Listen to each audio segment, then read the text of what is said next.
Distinguished colleagues, dear participants, I now have the honour to give the floor to the President of the 77th session of the General Assembly. Sir, please.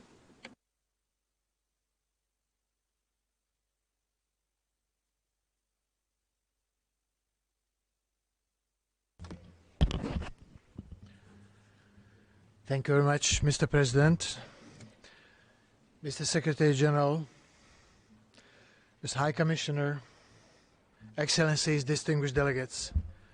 It is an honor to address the opening of this 52nd session of the Human Rights Council.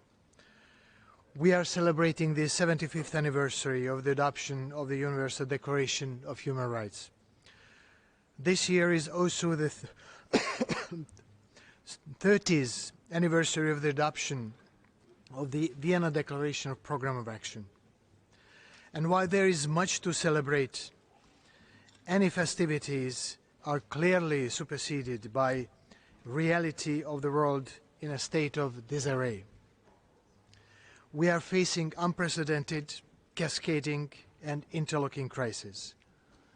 In fact, we have been acquainted to a prototype of the Anthropocene era crisis, the first time in the history of humankind. As we gather today, we are far from recovering from the COVID-19 pandemic. Over 70 countries are in death distress. Women and girls remain systematically marginalized in many countries.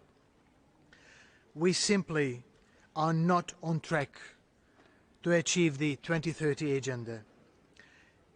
At this moment, armed conflicts have risen after a relative steady decline. One of these is an aggression from a permanent member of the Security Council against a neighboring member state. This has effectively paralyzed the Security Council. In sum, what we are experiencing is precisely the interlocking nature of the challenge we face, calling us to galvanize integrated solutions. This Council, like the General Assembly, is at a crossroads. Will it go about business as usual, compounding the crisis of trust in multilateralism? Or will it translate the political consensus on the need to cooperate into transformative solutions?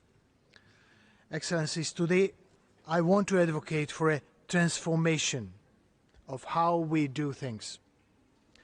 I'm calling for a fundamental shift in how we manage interlocking crises.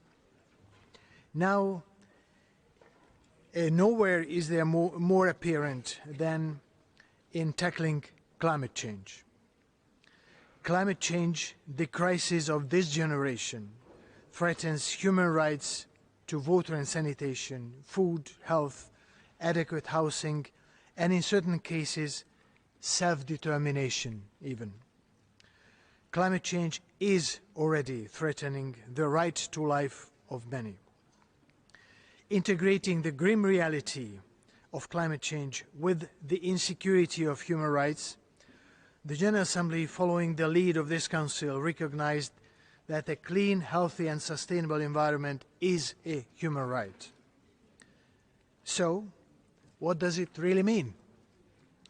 Some member states have signaled that a clean, healthy and sustainable environment is not really a human right, but a galvanized political sentiment. Others have indicated that it is absolutely a human right, worthy of implementing legislation and action.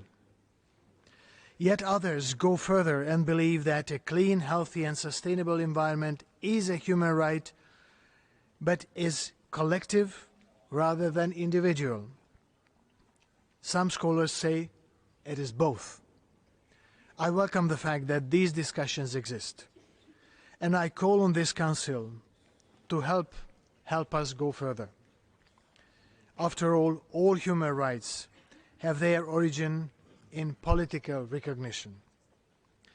Dear friends, human rights violations exist in every country. No state has a perfect track record. In times of crisis, governments must prioritize. In this watershed moment, we must take a step back and recognize that the crises we face are human crises. Once we do that, we notice that solutions that do not respect human rights are not solutions at all. Transformation will require the acknowledgement that the effective fulfillment of human rights will only come about by assuming our responsibilities as governments and as individuals. As we embark together on this transformation, I urge you to continue to advance the rights of those marginalized and in vulnerable situations, and to ensure that women are fully, equally and meaningfully involved in decision-making. Please harness the full power of the treaty body system.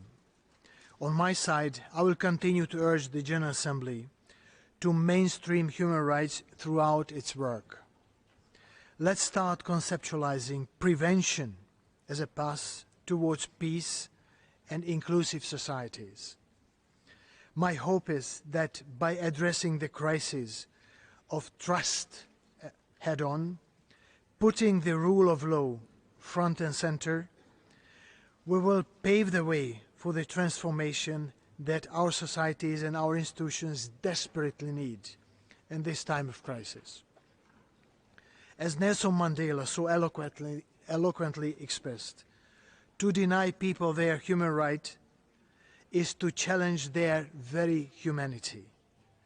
Sadly, that crime has been committed alarmingly often.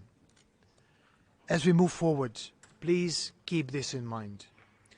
Transformation will rest on respect for human rights, or there will be no transformation at all. I thank you.